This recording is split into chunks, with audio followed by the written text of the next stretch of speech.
Então, irmão, nós vamos estudar agora o capítulo de número 20 do livro de Apocalipse. São apenas 15 versículos. E nós vamos ler, então, aqui já começa o capítulo 20, já começa a 7ª sessão paralela, né? De 7 sessões paralelas que viemos estudando, né? Do capítulo 1 ao 3, fala das 7 igrejas. Do 4 ao 7, que vai falar dos 7 selos, né? E assim sucessivamente. E agora nós estamos caminhando para a última sessão paralela. Porque quando a gente vai falar sessão paralela, eu quero aqui ressaltar mais uma vez que nós estamos dizendo que o livro de Apocalipse, ele não é um livro cronológico, como um livro histórico, por exemplo, que você lê capítulo 1, 2 e é assim sequenciado cronologicamente, eventos que ocorrem um após o outro, né? Sucede após um após o outro. Então, o livro de Apocalipse, ele não é um livro para ser estudado dessa maneira, mas nós estamos entendendo ele como 7 sessões paralelas. O que é isso? Volto a dizer, um recurso usado no mundo antigo, né, que era para memorizar. Então, se repetia a história com nuances diferentes, com características diferentes, com o propósito de fazer com que eles fixassem, compreendessem e gravassem. Na estrutura, eles não tinham, assim, com tanta facilidade, a questão escrita, enfim. Então, eles usavam esses recursos para poder memorizar. E a gente vai ver também isso, muitas vezes, a tradição sendo passada historicamente, tudo que Deus havia feito e a ordenança de Deus, mandando que os pais contassem aos seus filhos, para que então ficasse gravado na mente dos filhos aquilo que Deus já havia feito. Como eles não participaram de muitas coisas, mas ouvindo as histórias dos seus pais, através da experiência com Deus, eles conhecessem a Deus a partir da experiência contada. Então, são 7 sessões que já viemos estudando, e são as mesmas coisas, só que com nuances diferentes, com focos, perspectivas diferentes. E cada vez que vai passando de sessão para sessão, ela vai intensificando a coisa. Ok? Então, deu para entender até aqui? Tá? Porque é importante que a gente compreenda isso, principalmente agora que vamos estudar o capítulo 20. Então, tendo essa compreensão, fica muito mais fácil para poder, então, aqui na introdução, a gente tentar esclarecer. E vamos ver o que a gente consegue trabalhar aqui nesse primeiro momento. Tá, ok? Então, diz assim a palavra do Senhor, Apocalipse capítulo 20. Vai falar sobre a prisão de Satanás, né? E também o milênio, né? E a primeira ressurreição. Diz assim a palavra do Senhor. Então vi descer do céu um anjo. Tinha na mão a chave do abismo e uma grande corrente. Ele segurou o dragão, a antiga serpente, que é o diabo, Satanás, e o prendeu por 1000 anos. Lançou-o no abismo, fechou-o e pôs selo sobre ele, para que não mais enganasse as nações, até se completarem os 1000 anos. Depois disso, é necessário que ele seja solto por pouco tempo. Vi também tronos, e nestes sentaram-se aqueles às quais foi dada a autoridade de julgar. Vi ainda as almas dos decapitados por causa do testemunho de Jesus, bem como por causa da palavra de Deus, tantos quanto não adoraram a besta, nem tampouco a sua imagem, e não receberam a marca na fronte e na mão, e viveram e reinaram com Cristo durante 1000 anos. Os restantes dos mortos não reviveram, até que se cumpra os 1000 anos. Esta é a primeira ressurreição. Bem-aventurado e santo é aquele que tem parte na primeira ressurreição. Sobre esse, a segunda morte não tem autoridade. Pelo contrário, serão sacerdotes de Deus e de Cristo e reinarão com ele os 1000 anos. Verso 7. Quando, porém, se completarem os 1000 anos, Satanás será solto da sua prisão. Sairá a seduzir as nações que há nos 4 cantos da terra, Gog e Magog, a fim de reuni-las para a peleja. O número dessas é como a areia do mar. Marcharam então pela superfície da terra e sitiaram o acampamento dos santos e a cidade querida. Desde o céu, desceu, porém, fogo do céu e o consumiu. O diabo, o sedutor deles, foi lançado para dentro do lago de fogo e enxofre, onde já se encontram não só a besta, como também o falso profeta, e serão atormentados dia e noite pelos séculos dos séculos. Vi um grande trono branco, e aquele que nele se assenta, de cuja presença fugiram a terra e o céu, e não se achou lugar para eles. Vi também os mortos, os grandes e os pequenos, postos em pé diante do trono. Então se abriu o livro, ainda outro livro, o livro da vida, foi aberto, e os mortos foram julgados segundo suas obras, conforme o que se achava escrito nos livros. Deu o mar os mortos que nele estavam à morte, e o além entregaram os mortos que neles haviam, e foram julgados, um por um, segundo as suas obras. Então a morte e o inferno foram lançados para dentro do lago de fogo. Esta é a segunda morte, o lago de fogo. E se alguém não foi achado escrito no livro da vida, esse foi lançado para dentro do lago de fogo. Amém? Que Deus nos abençoe, que o Senhor nos capacite, nos dê graça, unção, capacidade para poder compartilhar esse texto. Amém? Então, como eu disse, é um livro que do livro de Apocalipse, um capítulo que não há um consenso entre muitas linhas, né, dentro do próprio Evangelho. Então, por exemplo, nós vamos ver aqui a linha dos pré-milenistas, né? O que são os pré-milenistas? O que é que eles creem? Então, quando eles olham para esse texto, eles olham para esse capítulo e eles conseguem então entender esse capítulo 20 como um capítulo que sucede cronologicamente a vinda de Cristo. O que isso significa? Que esse capítulo 20 vai acontecer depois do capítulo 19, do que ocorreu no capítulo 19. Então, por isso que no início eu falei aqui para vocês, fiz questão de trazer, que não é bem assim, porque aí a importância de entendermos que esse livro, eles são 7 sessões paralelas, que acontecem, que são as mesmas coisas, que apenas são repetidas 7 vezes, com nuances diferentes, perspectiva diferente, do capítulo 1 ao 3, principalmente, foi para mostrar as 7 igrejas, o que estava acontecendo com as 7 igrejas, capítulo 4 ao 7, a perseguição do povo de Deus, então com perspectivas diferentes, mas todas elas começam com perseguição e terminam com a vinda de Cristo, todas as 7 sessões. Então, por quê? Se nós lermos e entendermos que esse livro é um livro cronológico, nós vamos colocar esse milênio posterior à segunda vinda de Cristo, que é o que os pré-milenistas acreditam, ok? Então, eles entendem que o capítulo 20, ele sucede cronologicamente posterior à vinda de Cristo. Por que eu estou dizendo isso? Porque o capítulo 19, nós estudamos que já aconteceu o juízo final. Então a ideia aqui, a gente precisa ter muito cuidado quando todo livro, qualquer livro que você vai ler, nós precisamos entender a estrutura literária e respeitá-la. Ler como ela deve ser lida, cada estrutura. Então esse livro aqui, ele não é um livro cronológico. Então você vai ver muita coisa que estudamos no capítulo 19, acontecendo nas primeiras sessões, no final de cada sessão, que é a manifestação do Filho de Deus, julgando os inimigos de Deus que se levantaram.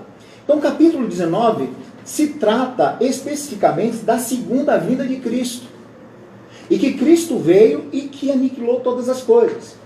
Então, eles entendem que, a posterior a isso, a segunda vinda de Cristo, entendendo esse livro cronologicamente acontecendo, né?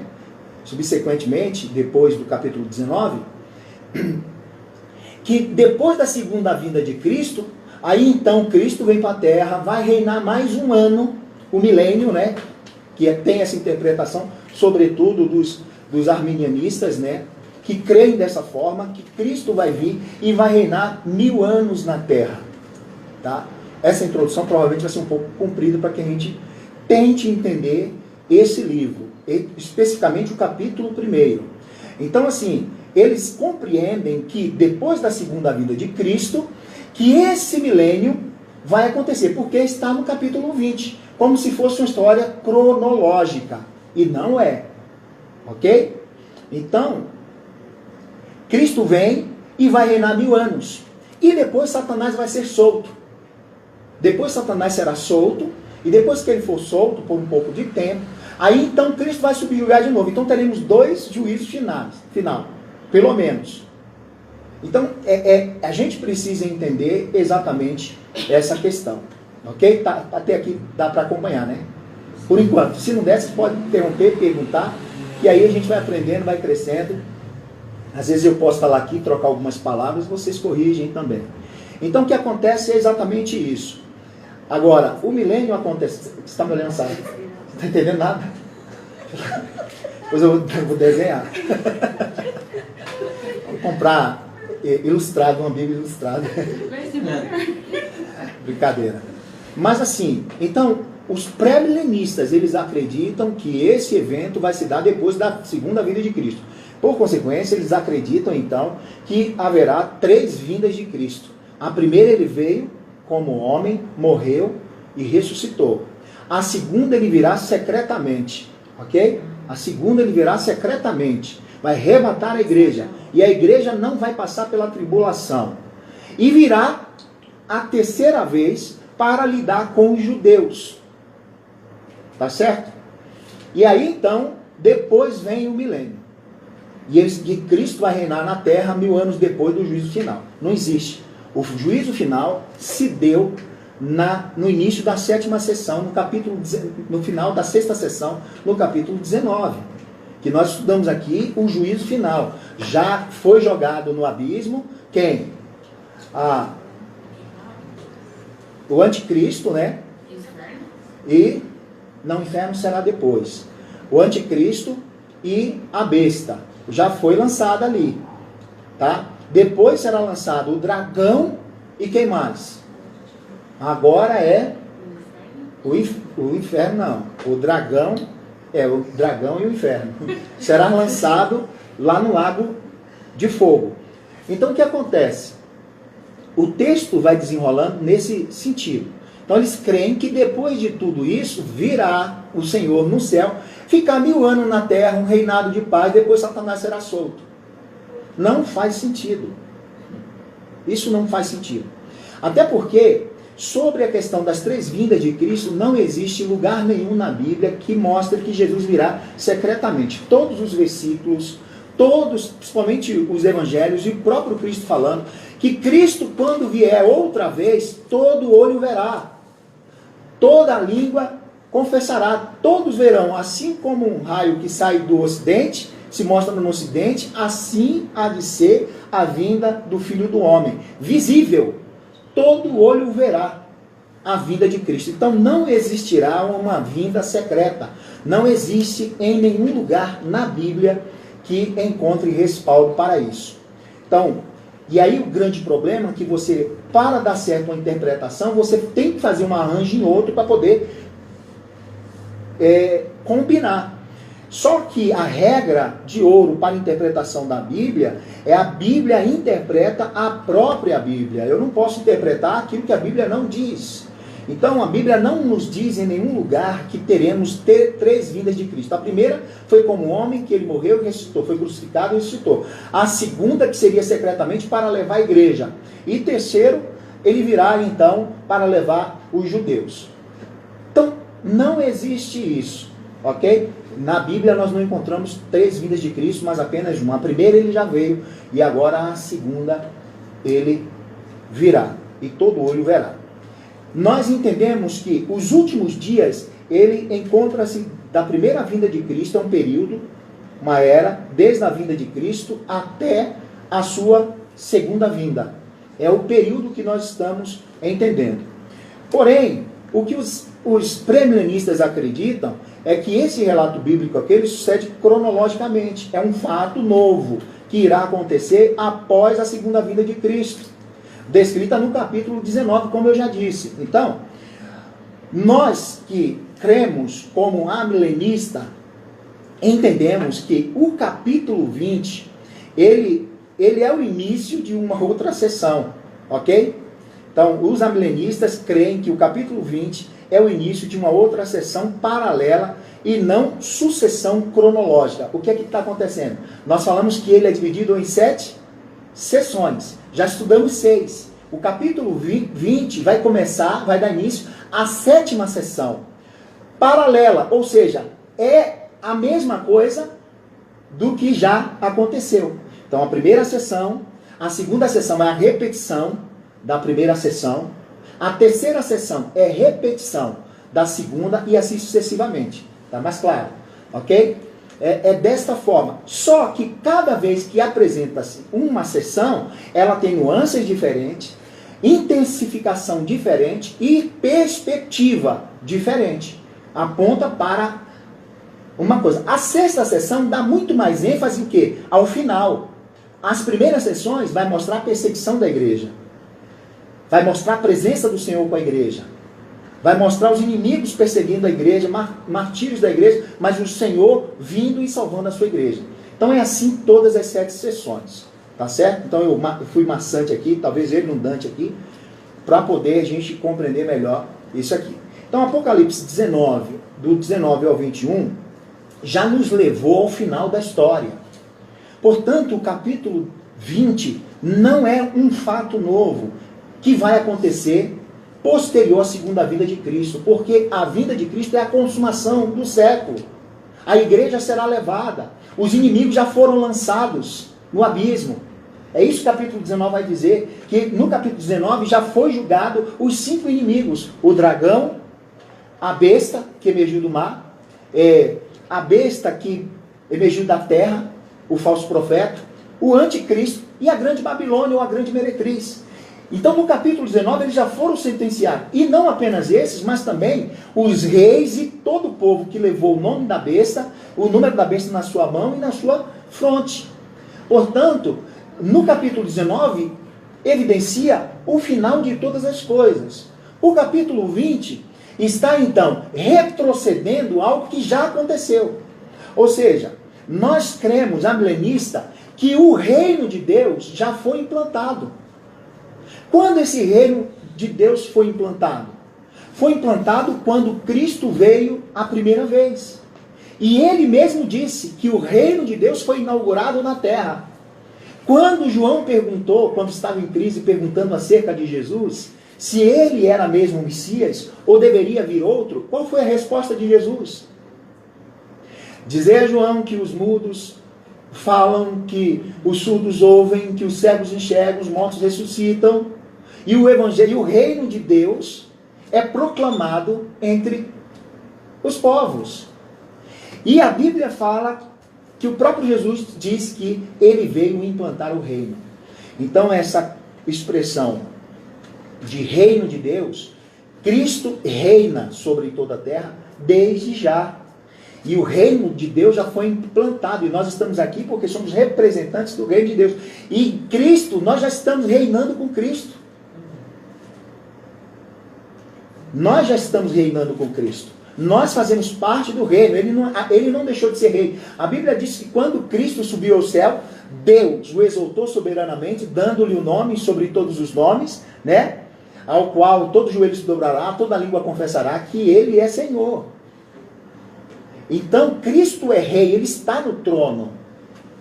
Mas nós reinamos com Cristo aqui na terra. Então a interpretação dos amilenistas, diferente do pré-milenista, é de que só que o reino de Deus já foi implantado. E que o capítulo 20, ele não é um episódio que sucede o capítulo 19. Visto que o capítulo 19 é o fim, o juízo final e a sentença. e a igreja será levada. Os irmãos lembram que lemos aqui o final, a igreja cantando, Cristo casando com a igreja, a boda do Cordeiro, bem-aventurado, a grande ceia e a matança, e o anjo brama e chama todas as aves para comer a carne de cavalos, carne de reis, carne de todos os inimigos que estavam na terra. Então o capítulo 19 mostra o final. O capítulo 20 não é cronologicamente que sucede posterior, um evento novo, como muitos creem por causa dessa interpretação. Então acho que deu para entender até aqui. Vamos ainda devagar, senão a gente vai engasgar aqui, ok? Então assim, o milênio ele antecede a segunda vinda. Esse milênio não é posterior, não faz sentido. Concorda? Não faz sentido. Ele antecede. Então qual é esse milênio? Esse milênio é o reino de Deus que já foi implantado. Só que muitos não veem. O reino de Deus está sendo pregado na terra a toda criatura. Nós já desfrutamos do reino de Deus aqui na terra. Nós estamos reinando. E essa expressão milênio não é literal como, por exemplo, 144 mil. É um número de completude. Um período extenso, um período grande, uma era, a dispensação. Que antes de Cristo o reino não havia sido implantado. Satanás estava enganando as nações, todos os povos. E agora não podem mais enganar, porque Deus salvará todos os eleitos. O evangelho chegará a todos. Amém? Amém. Então, essa interpretação de que o milênio é posterior, ela vai da linha dos pré-milenistas, que acreditam, primeiro, que a igreja será levada secretamente, a igreja formada de gentios, tá certo? E que ela será levada invisivelmente e ninguém vai perceber. Tem um filme que ele é muito pré-milenista, que é bem antigo, que é aquele livro, aquele filme que é Deixados para Trás. É um filme evangélico e que mostra então, por exemplo, o filme acontece e de repente quando Cristo vai vir, está o piloto de avião, ele é tomado e a roupa cai dobradinha na poltrona, nos ônibus, nos carros, né? As pessoas desaparecem e as roupas ficam, e ninguém vê o Messias. Então, esse filme, Deixado para Trás, ele é pré-milenista. Ele acredita que é uma segunda vinda secreta, e a terceira depois todos verão. A Bíblia nunca deu em nenhum lugar, até o próprio Cristo, dizendo que Cristo viria, e que assim como ele subiu ao céu, ele voltará e todo olho verá. Jesus vai dizer, olha, ninguém se engane, quando você é ali está o Cristo. Vai lá, ninguém vos engane, porque quando o Filho do Homem vier, todos verão, todos enxergarão. Então, esse milênio, esse pré-milenista acredita nisso, que a igreja será levada. A igreja formada de gentios. Aí incorre em um outro erro grave, porque a igreja não é só formada de gentios, a igreja é formada de gentios e judeus. Por exemplo, os apóstolos eram judeus. Os discípulos, os 120 que estavam no cenáculo, orando e que todos foram cheios do Espírito Santo, eram judeus. Então a igreja do Senhor é uma só, formada de gentios, formada de judeus. Gentios é a expressão para todos povos, todas as nações que não eram judeu. Então a igreja é uma só, formada de gentios e de judeus. Então quando Cristo levar, Jesus não vai levar os gentios e depois os judeus. Não existe isso na Bíblia, ok? Então, essa visão de pré-milenista incorre nesse erro. E por isso, interpretam que o capítulo 20, ele se dá posterior, cronologicamente, ao capítulo 19, e não faz a interpretação correta, mostrando, percebendo que o capítulo 19 já é o final. Todo o julgamento já foi feito e agora Cristo já casou com a noiva. E a noiva está no céu, na boda do Cordeiro. Então como que agora ele está no céu e vai descer para reinar 1000 anos? Para quê?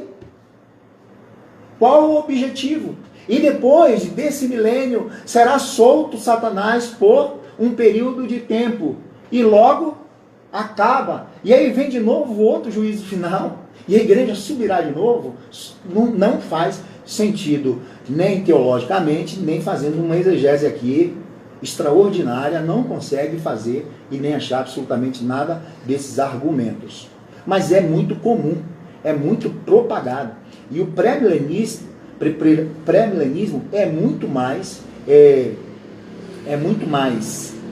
propagado até do que o amilenismo. E tem também o pré-milenista histórico, que crê em duas vindas de Cristo, que é aquele veio a primeira vez e que ele virá agora para salvar os judeus. Mas Paulo vai dizer que na igreja do Senhor, no Evangelho, não existe mais judeu, nem grego, nem rico, nem pobre, nem escravo, nem livre, nem homem, nem mulher. Todos se tornam um. A Bíblia diz que Cristo removeu a inimizade que existia entre nós. Somos apenas um corpo de Cristo.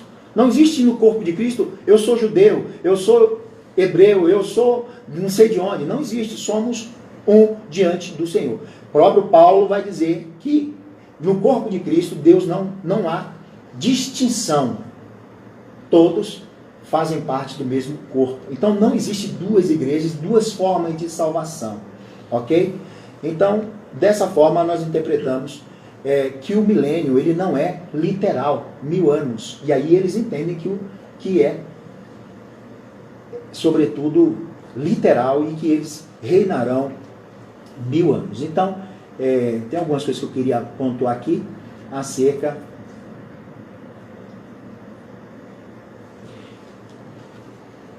Bom, não encontramos nenhuma ideia na Bíblia, depois nós vamos ver alguns textos bíblicos aqui, não existe nenhuma ideia da Bíblia do milênio terreno, em lugar nenhum.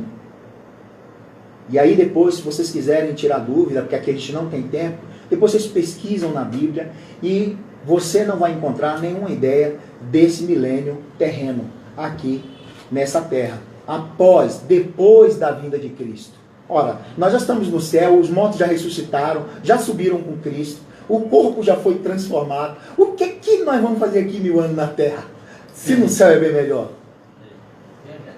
O grande problema é que muitas vezes o livro de Apocalipse é interpretado como nós falamos aqui, cronologicamente. No capítulo 7 está na ordem cronológica dos fatos, como não está, na ordem cronológica. Então, nós não vamos ver nem Cristo, nos evangelhos de Cristo, falando que havia algum milênio na terra, reino terreno, até porque nós vamos ver várias expressões bíblicas, sobretudo no livro de Apocalipse, que de 67, expressão trono, se referindo ao trono de Deus, de 67 que há na Bíblia, só 47 está no livro de Apocalipse, e se refere ao céu, e nunca o trono de Deus na terra.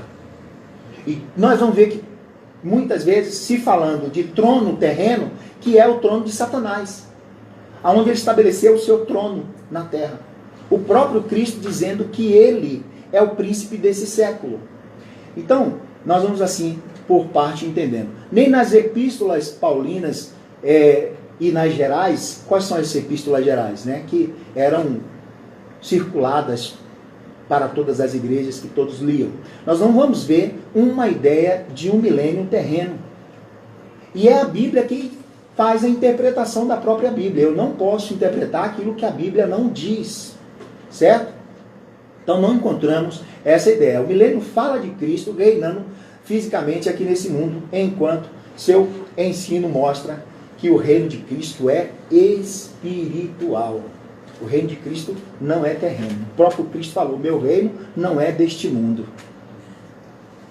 Então não há nenhuma respaldo bíblico para perpetuar essa ideia.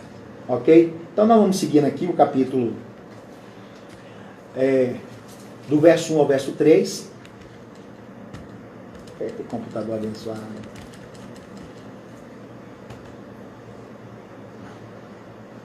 Do verso 1 ao verso 3. Do verso 1 ao verso 3, nós vamos falar sobre a prisão de Satanás. Aí no decorrer de cada versículo que nós vamos expressar, vamos ler e explicar, vamos entender o que eu estou dizendo. A ideia é que, na medida que formos expondo o texto, ele fique muito mais claro, fique muito mais evidente. Por quê? Nós lemos aqui acerca o fato acontecendo, que vem o milênio e depois Satanás seria solto por um pouco de tempo. Nós vamos ver que esse fato já aconteceu e já estudamos isso. Ok? Capítulo 17, se eu não me engano. Então diz o seguinte, verso 1 ao 3 diz o seguinte: então vi descer do céu um anjo, tinha na mão a chave do abismo e uma grande corrente. Ele segurou o dragão, a antiga serpente, que é o diabo, Satanás, e o prendeu por 1000 anos. Ok? E aí então segue-se essa interpretação pré-milenista de que é um fato posterior à segunda vinda de Cristo, do capítulo 19, o juízo final. Aí vem então isso, né, e fica preso 1000 anos e depois ele é solto. E nós vamos entender essa expressão prisão, em primeiro momento. Tá certo? Então a gente observa aqui, versículo 2: e segurou o dragão, a antiga serpente, que é o diabo Satanás, e o prendeu por 1000 anos. Lançou-o no abismo, fechou-o e pôs selo sobre ele, para que não mais enganasse as nações, até se completarem os 1000 anos. Depois disso, é necessário que ele seja solto por pouco tempo. Até aqui por enquanto. Já é muito para a gente poder falar hoje. Então o que acontece? João vê o anjo com a corrente na mão e amarrando, prendendo a antiga serpente. Correto? Não é isso que o texto diz? Que é o dragão, Satanás. E ele é lançado no abismo e é selado, ou uma tampa, o abismo há uma tampa. E nós vimos isso no capítulo 9, se eu não me engano, quando é destampado ali o abismo, que aquelas almas, aqueles demônios saíram, né? Como se tem uma tampa, o abismo, uma tampa, e ele está preso ali. Ok. Então, a gente precisa ver e interpretar com cuidado. Primeiro, logicamente, dá para perceber que essa ideia de corrente não é física. Por quê? Como você vai pôr uma corrente em um espírito? A ideia de corrente, a ideia de prisão na Bíblia, sobretudo no aspecto de demônios, de principados, é limitação do seu poder. É limitação do seu poder. Então a primeira coisa que a gente precisa entender é exatamente isso. Então, vou ver se acha aqui para a gente ir caminhando pela Bíblia, tá? Capítulo 9, verso 1. Deixa eu achar aqui. Se alguém achar, lê para mim mais rápido, que eu estou aqui meio... Eu não consegui aqui. Capítulo 9, verso 1 diz assim: o quinto anjo tocou a trombeta e viu uma estrela caída do céu na terra, e foi-lhe dada a chave do poço do abismo. O que está falando no capítulo 20, nós estamos vendo aqui aonde? No capítulo 9. Concorda comigo? Versículo 11. O que é que diz o versículo 11? O versículo 11 diz assim: e tinha sobre eles, como seu rei, o anjo do abismo, cujo nome era em hebraico é Abaddon, e em grego é Apolion. Ok? Quem é? Que é o próprio Satanás, o próprio diabo. Enganador. Vamos ver aqui o que é que diz mais. O verso 11, capítulo 7. Capítulo 11, verso 7. Diz assim: quando tiverem então concluído o testemunho que devem dar, a besta que surge do abismo pelejará contra elas, e as vencerá, contra a igreja, tá? Contra os testemunhos do Senhor. O capítulo 11 diz assim, versículo 7. Quando tiverem então concluído o testemunho que devem dar à igreja, tá? A besta que surge do abismo será solta por pouco tempo, aqui, já no capítulo 11 falando de novo. Ok? Pelejará contra ela e as vencerá e matará. E o seu cadáver ficará estirado na praça da grande cidade, que espiritualmente se chama Sodoma e o Egito, onde também o seu Senhor foi crucificado. Espiritualmente, não é fisicamente o lugar. Ok? Então, capítulo 20, verso 1 ao 3, vai falar as mesmas coisas. Então, o capítulo 20, volto a afirmar, não é um fato que acontece posterior à segunda vinda de Cristo e o juízo final. É uma repetição, ele se torna para esse período de dispensação, volta a dizer o que era, ok? o que período eles estavam. Então, aquele poço era fechado, no capítulo 9 a gente viu isso, ele tinha uma tampa que poderia ser aberta. O verso 2 do capítulo 9 diz exatamente isso. E agora, no capítulo 20, está dizendo que ela foi selada. Então, ele será lançado ali. João vê o anjo também com uma chave do abismo. É isso que vai dizer o verso 1 ainda. E com uma grande corrente. Então, a ideia de o diabo estar preso não significa que ele está inativo, inerte e não está fazendo nada. Ele tem sim. Lutero disse que o diabo é um cão que está na grande coleira de Deus, que vai até onde Deus quer que ele vá. Só vai até onde ele quer que ele vá. Nesse sentido, ele está preso, ele está amarrado. E Deus não precisa de uma corrente de verdade. Apenas com o poder da sua palavra. Então ele foi limitado. E ele foi limitado quando? Quando que Satanás foi preso? Posterior à vinda de Cristo, à segunda vinda de Cristo, como muitos interpretam o capítulo 20, de maneira nenhuma. A prisão de Satanás se deu não na segunda vinda de Cristo. A prisão de Satanás se dá na primeira vinda de Cristo.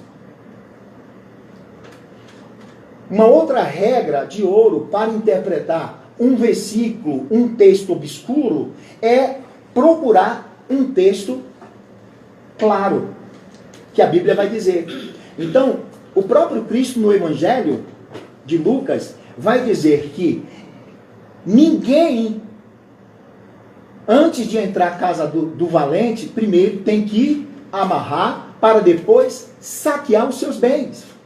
Jesus falou isso nos evangelhos. Então, quando Cristo veio, a Bíblia diz que Cristo veio e ele expôs Satanás. Ele venceu Satanás. Ele despojou Satanás. E o expôs publicamente, não no ato da sua segunda vinda, na primeira vinda. Quando Jesus manda que os discípulos saem para pregar o evangelho, o que os discípulos veem? Contando alegre ao Senhor, que viu Satanás caindo como um raio. E que no nome de Jesus, eles eram expulsos. Ali foi limitado o poder de Satanás. E agora o evangelho tem que ser pregado a todas as criaturas, e o diabo não pode mais enganar todas as nações. Porque os eleitos receberão o evangelho de Deus e serão livres. Não tem como. Satanás só vai cegar os que pertencem a eles. Mas os eleitos de Deus jamais serão enganados. Jamais serão enganados. A Bíblia diz exatamente isso. Então, trazendo a ideia, é que quando ele está preso, não é no sentido literal. E a gente interpreta muito o livro de Apocalipse literalmente. Um espírito acorrentado. Não tem como prender um espírito. Então, é o poder de Deus, o limite. Assim, por exemplo, nós enxergamos, por exemplo, no mar, a divisão do mar e a terra, nós vimos algum tipo de muro? Nós vimos alguma corrente? No entanto, o mar respeita o seu limite. Só ultrapassa quando Deus permite, para trazer juízo à terra. Mas não faz. Não vai. Então, queridos, a gente precisa entender isso. Então, um espírito, ele não pode ser amarrado com corrente. Prendeu, fechou, selou, são termos que denotam limitação do seu poder. Como, de fato, Satanás está limitado. Então, por exemplo, a gente observa assim, as facções da prisão, eles estão presos? Estão, em prisões. Fisicamente estão. Mas eles estão presos, eles ainda estão operantes? Sim. Eles estão operantes, com certa limitação, mas estão operantes. Se eles estivessem soltos, eles fariam muito mais do que o que estão fazendo preso. É mais ou menos essa a ideia. Então, uma corrente de Deus, alguém disse que a corrente de Deus é grande. Então é um cão, como Lutero disse, que o diabo é o cão na corrente de Deus, que vai até onde Deus quer que vá. Aonde Deus não quer que vá, ele não vai. Nesse aspecto é que Satanás perdeu o seu poder. E ele perde o seu poder na vinda de Cristo. Não é no capítulo 20, como muitos dizem, que Cristo vai prender e depois vai soltar.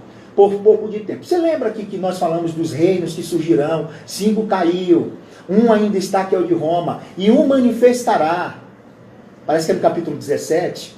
E um se manifestará, que vai durar pouco tempo, que é o reino do anticristo, a manifestação do anticristo, e que vai durar por pouco tempo. É nesse período que Satanás será solto no aspecto de mais liberdade dada por Deus, para que se cumpra o propósito de Deus, para agir de uma forma muito mais intensa, que é a grande tribulação. Então o capítulo 20 não é um episódio novo. O capítulo 20 são os fatos que voltam a repetir-se, a ser contado, mas agora com outra perspectiva. Mas é a mesma história. Dito isso, nós encerramos aqui a minha introdução, porque é a nossa introdução. Deus abençoe em nome de Jesus.